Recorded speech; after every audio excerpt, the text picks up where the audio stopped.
Barriers or limitations in implementation of evidence-based practice for marks. Resistance to changes in nursing practice. Time, workload pressures and competing priorities. Lack of continuing education programs. Poor administrative support. Lack of support from professional colleagues. Lack of confidence in research field. Lack of knowledge in research methods and critical appraisal skills. Overwhelming amount of information available in the literature sometimes contradicts findings of research outcome, which causes confusion among practitioners. Shortage of research in some areas.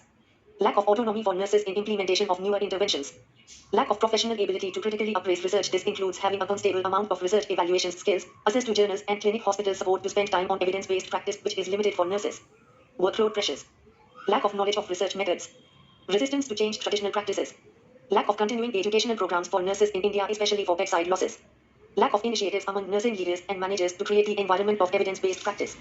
Physicians' dominance in clinical practices. The nurses are not given autonomy to implement newer, better clinical nursing evidences in practice. Lack of administrative support. Lack of incentives for implementation of evidence-based of nurses in practices. Role of a nurse in implementation of evidence-based practice in practice. Read widely and critically. Attend professional conferences. Become involved in a journal club. Peruse and participate in evidence-based practice projects. Principal investigator. Member of research team. Evaluator. User of research findings. Client advocate. Based practice.